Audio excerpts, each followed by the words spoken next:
झारखंड के एक बड़बोले सांसद का बयान और फिर ओडिशा में सियासी भूचाल। बीजेपी सांसद निशिकांत दुबे ने आखिर ऐसा क्या कह दिया कि उन्हें तुरंत माफी मांगनी पड़ी। दरअसल मामला जुड़ा है ओडिशा के दिग्गज नेता बीजू पटनायक से, एक ऐसा नाम जिसे वहां सम्मान और गौरव का प्रतीक माना जाता है। लेकिन जब निशिकांत का बयान आया तो आरोप सिर्फ इतिहास पर नहीं थे, बल्कि सीधे सीधे सवाल उठे थे देश की विदेश नीति पर, सीआईए कनेक्शन और उस दौर की राजनीति पर। और फिर अचानक निशिकांत दुबे का यू टर्न, कहा गलत समझा गया, मैं नेहरू परिवार पर बोल रहा था, और आखिर में बिना शर्त माफी।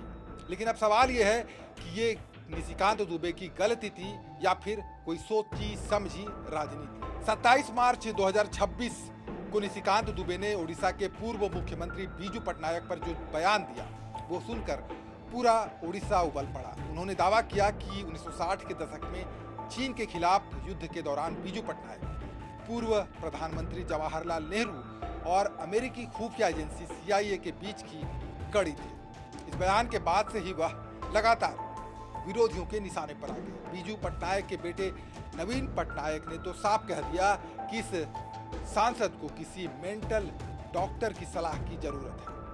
और विवाद बढ़ने के बाद आखिरकार मूर्ख दिवस के दिन 1 अप्रैल को निशिकांत दुबे ने अपने एक्स अकाउंट पर इस प्रकरण पर माफी मांग ली। बोले, मेरा बयान गलत समझा गया, मैं तो नेहरू पर बोल रहा था, बीजू बाबू पर नहीं। उन्होंने कहा, बीजू बाबू हमारे लिए ऊंचे कद के स्टेट्समैन हैं, अगर भावनाएं आहत हुई है तो बेशर्त माफी। हालांकि ये माफी नहीं है, निशिकांत दुबे की आदत है आधी अधूरी जानकारी लेकर पहले विवाद खड़ा करना, पहले उल्टा पुल्टा बयान और फिर विवाद शुरू होने के बाद माफी मांग लेना। ओडिशा में बीजू पटनायक को भगवान की तरह लोग मानते हैं। बीजेडी ने संसद में वॉकआउट किया।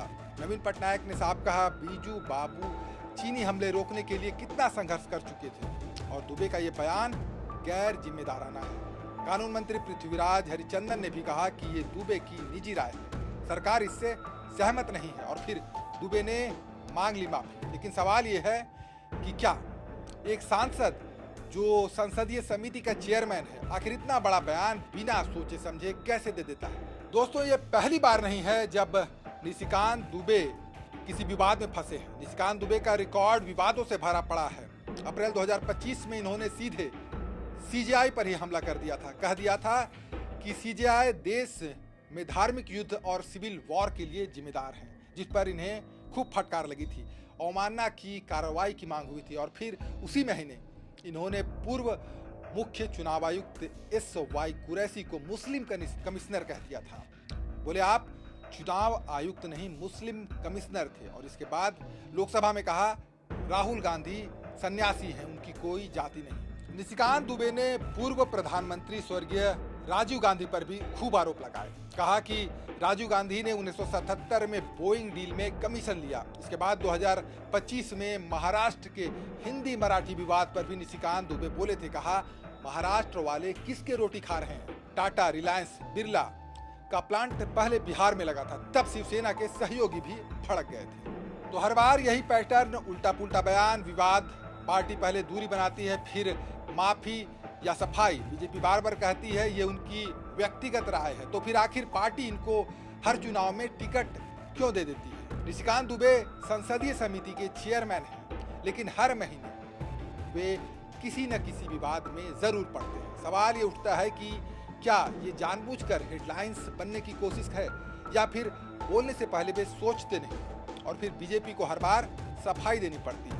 ओडिशा में बीजू पटनायक जैसे लोकप्रिय नेता पर बयान देकर निशिकांत दुबे ने अपनी तो छवि खराब की ही, पार्टी को भी नुकसान पहुंचाया। अब तो ऐसा लग रहा है कि ये सांसद नहीं, पार्टी के लिए लायबिलिटी बन चुके हैं। निशिकांत दुबे की माफी मान ली गई है, लेकिन सवाल बाकी है, एक सांसद से इतनी बड़ी गलती बार बार आखिर कैसे हो जाती है? क्या बीजेपी को अपने सांसदों पर काबू रखना चाहिए? क्या एक सीमा तय नहीं होनी चाहिए कि निर्धारित गलत बयानों की सीमा खत्म हुई तो पार्टी आपको बाहर का रास्ता दिखा देगी? निशिकांत दुबे का ये बयान सिर्फ एक विवाद नहीं है, ये दिखाता है कि आज की राजनीति में इतिहास भी एक टूल बन चुका है, बयान भी एक हथियार है, लेकिन हर हथियार उल्टा भी पड़ सकता है, और इस बार बयान भारी पड़ा और माफी मजबूरी बन गई। तो आप क्या सोचते हैं कमेंट में बताइए। वीडियो को लाइक और चैनल को सब्सक्राइब कीजिए। मिलते हैं अगले वीडियो में। नमस्कार।